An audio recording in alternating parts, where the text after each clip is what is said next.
So can you hear it? The roar of moral outrage that's still reverberating through the chattering classes after last week's President's Club dinner. And then only event they screamed in horror. Yeah, so what? Young women employed to be attractive and flirtatious. Yeah, so what? Lots of working class women trade on their looks to earn a living. They're not victims or sex slaves. They don't need saving by middle class women from the Financial Times or anywhere else. Listen to me when I say men should never be allowed to abuse or to rape women. But the response to this event was farcically disproportionate. And because of it, hostess agencies are now closing. Girls will no longer feature at sports events, putting swathes of working-class women out of work. So well done, you feminists. You took away a woman's choice and her right to work. The real tragedy here is there are battles to be fought against equality and sex scandals. Child grooming gangs, women being forced into marriage, girls having their genitals cut in the name of culture. Why aren't the feminists screaming as loudly about those injustices as they are about women who choose to use their looks to earn a few quid?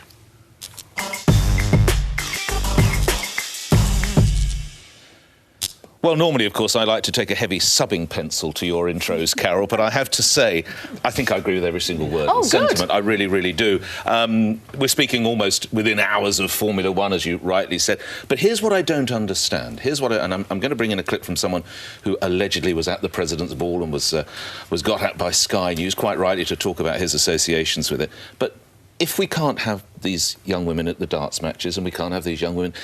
Well, how come the girls can dance the way they do on Strictly Come Dancing? Because surely that's its...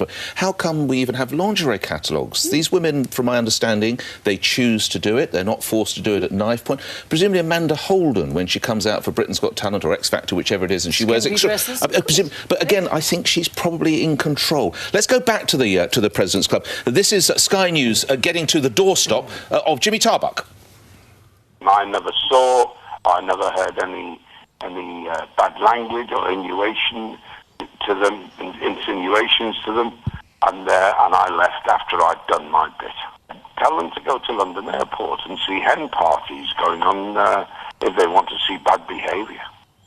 It has to be both ways. It can't be all men. I mean, Jimmy Tarbuck's changed down the years, hasn't he? Hell of a career he's got. Don't remember him looking like that. But finally, his central point is correct. I have no problem with, I think they're called the Chippendales. Yeah. I have no problems with the girls who are getting married, going on a hen party, and the girl who's going to get married have to doing whatever she does as the male dancer. So absolutely, if that's what gets you through the night all your life, we are in a ridiculously puritanical, almost Victorian age. And it is interesting. Most of the women who were talked to, who were hostesses at that event, all of them said they had a great time. None of them said they'd been harassed. There's been no complaints made to the hostess agency, Arista, by the hostesses to say they'd been Remember, one sexually young woman harassed. claimed someone exposed. Yes, she claims that. Gamey. You know, yeah, she can claim it. Yeah. There's no proof of that, and there's been no criminal charges brought against anyone. But we've got to stop infantilising these women, because you know that they don't know what to expect. When you sign up with the hostess agency, in this particular gig, they were told to wear sexy see-through dresses, sexy knickers and high heels. Now, you know you're not going to a meeting of the WR when you go to a gig like that. And let's not forget, a lot of these women, as I said in the intro, they're working-class women who are using their looks and the fact they have grey bods to earn a living. What scares me about this and all this ban, those women, what are they going to do now? They may well end up going to sleazier gigs. They might well end up going to organisations that aren't monitored in the way these hostess clubs are, where they are kept relatively safe. And what really hacks me off is all these feminists this week who've been on Twitter.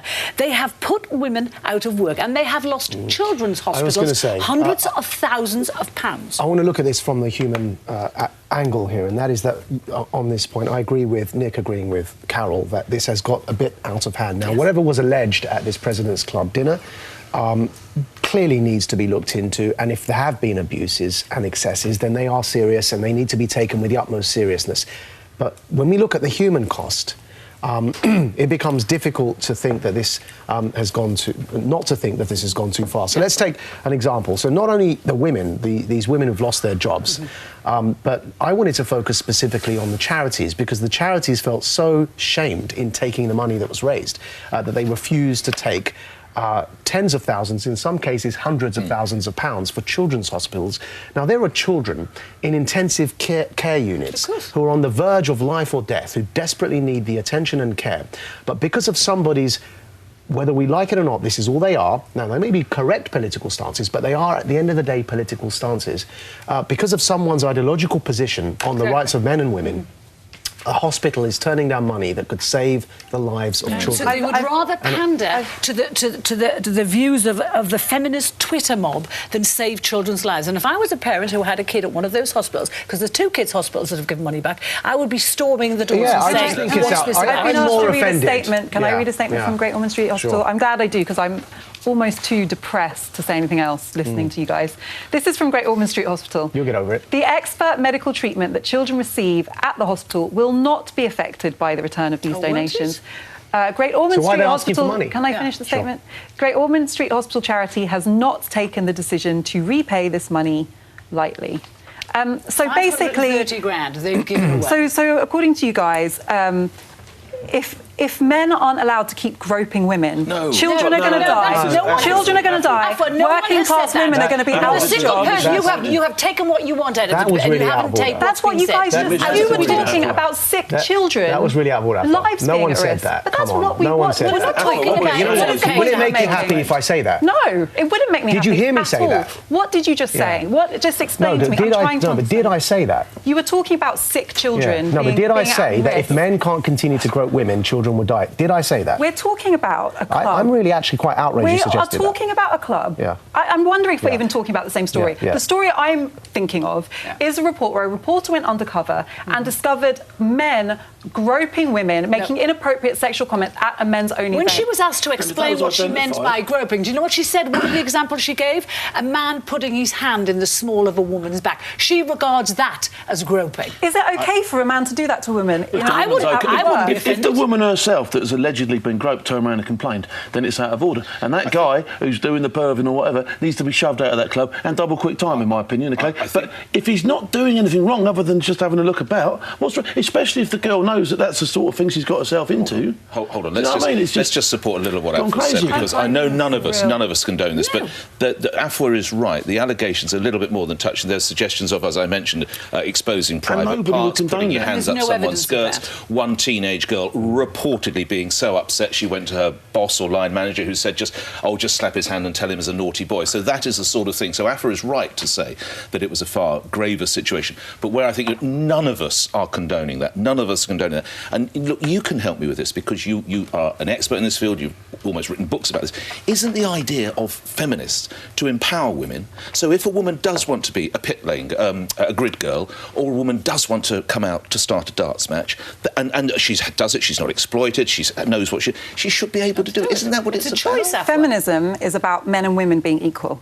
Right. So my issue, just apart from the specific allegations around the president, actually, that's a very simplistic view. The definition of feminism is the equality of men and women. It's also about women being able to make choices. The basic definition at its core, it's about equality. Okay, so take it on from that. The reason I say that is because this is about a context in which there is not an equal power balance in society between men and women. So the idea that it's okay, that working class women need to be able to be objectified by men in order to have jobs. No, that's not what we're saying. To have women money. Not everyone gets the chance to go to Oxford or be educated at a private school. It's really interesting that you keep saying this is only about working class women. When I've been working since I was 14. I've done odd jobs since I was 14 to earn my money for myself. And one of the jobs I did was waitressing, right? And I never done hostessing like this, but the amount that these women are being paid, I think it's £120 a night, is about double or 3 times what I made with the waitressing jobs. I can see why young women who are students, or because they need a source of income, so not just working class women, would do this kind of work. Mostly. Now, you are often, as a young woman in a workplace where you need money, in a vulnerable position where you have older, powerful, rich men in all kinds of ways trying to take advantage of you. And actually, just to put some context here, a survey in 2016 by the TUC found that half of women in the UK from all class backgrounds have experienced sexual harassment at work, and we're not talking about the workplace, Jen. We're specifically talking about this. This is really important. 4 out of 5 did not report it for fear of it having consequences for their employment. So when you say that these women at the President's Club were completely happy and they never reported it, how do you know? Because the agency said so. They asked the girls. That's my point, Carole. What's your point? If you're dependent on an agency for your income, are you going to go and complain? Does it ever occur to you that some girls like the glamour of these events? They like the fact that it's easy money. The girls in all the papers today, the flag girls, said they enjoyed themselves. Quick line from Phil, and then this part is over. I've had ring girls work for me at my boxing events and that sort of thing. They've never ever once complained to me. And I can tell you now, if there was anything untoward happened towards those girls, they'd go straight away. And if there was a police complaint to be had, then that would happen as well. So we're not condoning any of that ridiculous behaviour, and we are saying that women should be allowed to do what they want.